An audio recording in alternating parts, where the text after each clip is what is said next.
پروردگار بتانا چاہتا ہے کہ ہمارے یہاں جو قربانی دیتا ہے وہی افضل ترین ہوتا ہے۔ قربانی کیا ہے؟ آپ خدا را دکھاوے کے لیے عام طور پہ یہی ہو رہا ہے، باہر لے کے نکلتے ہیں اپنے دمبے کو، اپنے بکرے کو، کہ دیکھو اتنا مہنگا لائیں، کتنے کا ہے؟ جناب ابراہیم نے کہا کہ بھائی تمہاری آواز بڑی پیاری ہے، ایک مرتبہ پھر مجھے تسبیح سنا دو۔ تو وہ پرندے چہچہاتے ہیں اور چہچہانے کے بعد آواز دیتے ہیں نام لے لے کر کہ فلاں ہمیں تمہارا ہر قسم کے جتنے بھی پھل ہیں ان کے اشجار لگے ہوئے ہیں، ان درختوں کے اوپر پرندے بیٹھے ہوئے ہیں جن کے پر جو ہیں وہ یاقوت کے بنے ہوئے ہیں۔ اتنا خوبصورت منظر۔ کہا کہ وہ محل خالی رہتا ہے، لیکن جب کوئی اعمال غدیر بجا لاتا ہے تو وہ پرندے چہچہاتے ہیں اور چہچہانے کے بعد آواز دیتے ہیں نام لے لے کر کہ فلاں ہمیں تمہارا انتظار ہے، فلاں ہمیں تمہارا انتظار ہے، فلاں ہمیں تمہارا انتظار ہے۔ عزیزان گرامی متوجہ ہونا ہے، اتنی باعظمت عید۔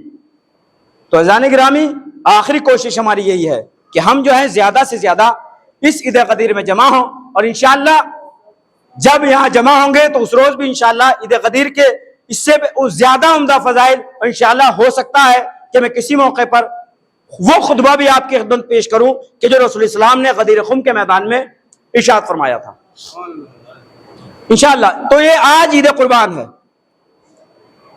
ارشاد ہو رہا ہے انی جاعلک للناس اماما، ہم نے تمہیں لوگوں کا امام بنا دیا، ایسے نہیں بنایا۔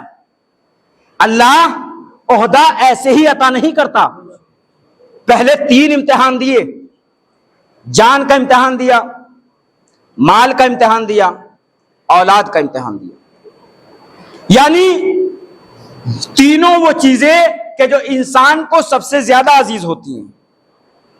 اولاد کا امتحان واضح ہے، جان کا امتحان واضح ہے کہ آگ میں پھینکا گیا۔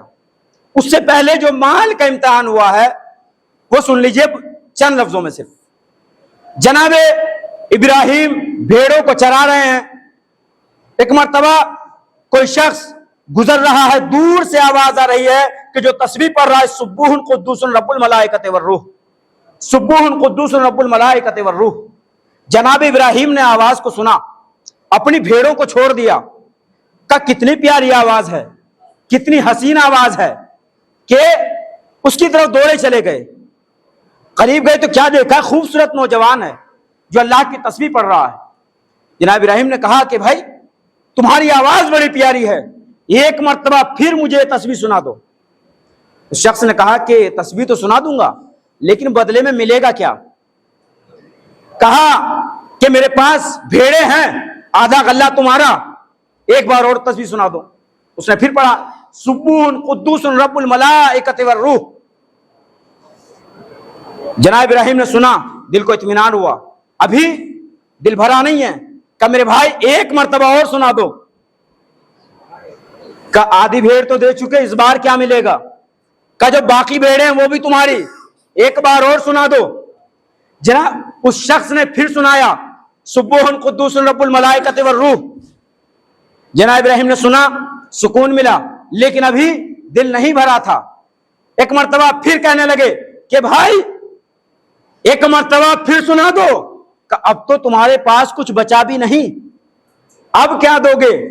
کہ سنو تمہارے پاس اتنا غلہ ہو گیا ہے، اب ان کے لیے کوئی چرواہا بھی تو چاہیے، میں اپنے آپ کو تمہارا غلام بنا دوں گا، بس ایک مرتبہ تسبیح سنا دو۔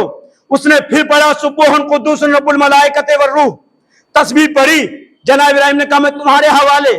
اب جو جوان تھا اس نے اپنا اصلی حالت میں آیا، وہ تھا جبرائیل، کہنے لگا ابراہیم اللہ نے تمہارا امتحان لیا تھا، مال کے ذریعے اولاد کا امتحان ہوا، آگ میں پھینکا گیا، جان کا امتحان ہوا، اب جان کا امتحان دیا، اولاد کا امتحان دیا، مال کا امتحان دیا، آواز آئی میرے حبیب میرے خلیل ہم نے تمہیں لوگوں کا امام بنا دیا ہے۔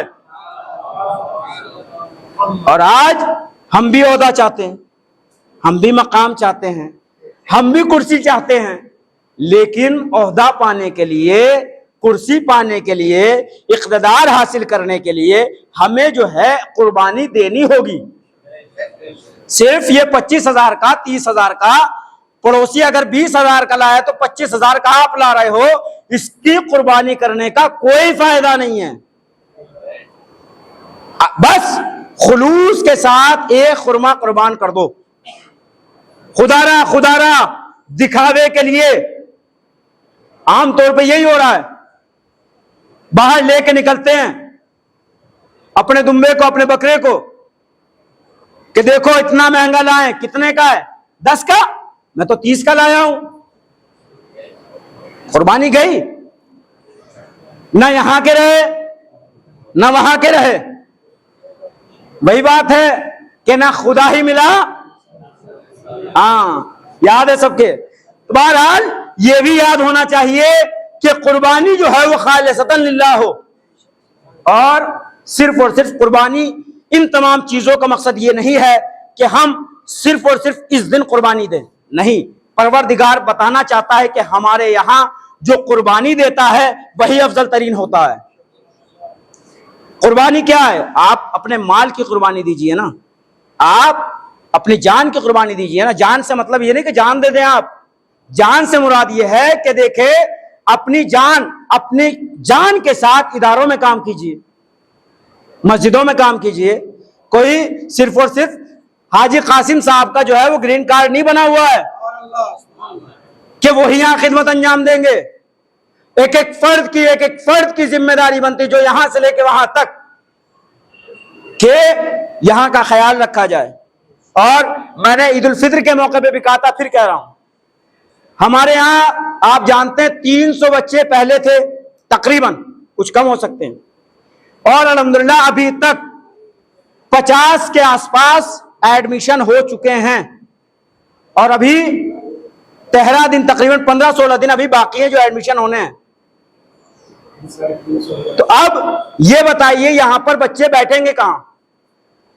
آپ کی ذمہ داری بنتی ہے سب کی، کہ ہم نے کہا تھا اس وقت بھی، جب آپ اکیلے 5 منزلیں بنا رہے ہیں تو یہاں سے لے کے وہاں تک مل کر اس کے اوپر ایک لینٹر کیوں نہیں ڈال سکتے؟ تقریباً 3 مہینے ہو گئے، کسی نے آ کے یہ نہیں کہا مولانا صاحب کیا کرنا ہے، یا کمیٹی کے پاس جا کر کہ مولانا نے یہ کہا تھا کہ کیا کرنا ہے۔ کیا کوئی ایسا اللہ کا بندہ ہے جو سب سے پہل اس میں کھڑا ہو اور کہے کہ ہاں ہم اتنا دیں گے؟ کوئی ہے؟ میں سوال کر رہا ہوں، ایسے ہی خطبہ روک دیا، سوال ہے یہاں پر، کیا کوئی ایسا بشر ہے؟ دیکھیں ساری ذمہ داری صرف ہماری نہیں ہے کہ ہم پڑھائیں، جگہ کم پڑتی ہے تو اس کا اثر بھی بچوں کی تعلیم پہ ہوتا ہے، تمام چیزیں۔ اچھا اس کے علاوہ بہت سی چیزیں دیکھیے، خطبہ ہو سکتا ہے 5-10 منٹ لیٹ ہو جائے لیکن بات پوری کروں گا۔ ابھی عید غدیر کی بات آ رہی ہے، کیا کسی نے سوچا، ہماری بات چھوڑیے، جو یہاں پر بچیاں پڑھا رہی ہیں 2-2 ہزار روپے میں پڑھا رہی ہیں، کتنوں کے بچے پاس ہوتے ہیں، ممتاز آتے ہیں، عید کا موقع آتا ہے، غدیر کا موقع آتا ہے، کیا کسی نے سوچا کہ ہم جو بچیاں پڑھا رہی ہیں ان کو انعام سے نواز دیا جائے؟ یہ کیسی قربانی ہے؟ یہ کیسا جذبہ ہے؟ آپ کے بچے، یہ بہت بڑی نعمت ہے کہ یہاں پر فری میں تعلیم مل رہی ہے، تو کم سے کم آپ کی ذمہ داری بنتی ہے کہ جو بچیاں یہاں پر پڑھا رہی ہیں کہ ان کو تحفوں سے نواز دیا جائے، خاص موقعوں پر انہیں نواز دیا جائے۔ جان گرامی، یہ اس طرف ہمیں متوجہ ہونا ہے، اور کوشش کریں کہ یہاں پر اوپر جو ہے لینٹر پڑ جائے، اور تاکہ بچوں کو بھی آسانی ہو۔ مثلا اب ایام ازار ہیں، یہاں پر آئے دن میں مجلس ہوتی ہے، مدرسہ رک جاتا ہے، اگر ہمارے پاس اوپر اہتمام ہوگا تو ہم مدرسے کو اوپر چلا سکتے ہیں۔ ایک صلوات پڑھ دیں محمد والے محمد پر۔